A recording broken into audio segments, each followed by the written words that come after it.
Hirap naman maglinis. Ayan, it's hard to clean up and trimming up the trees branches.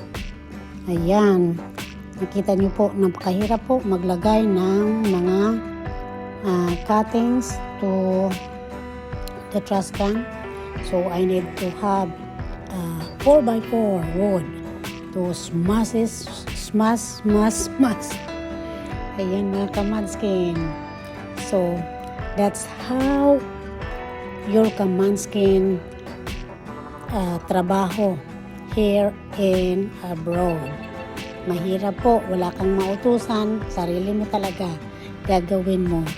Ayan, maraming salamat po sa panonood.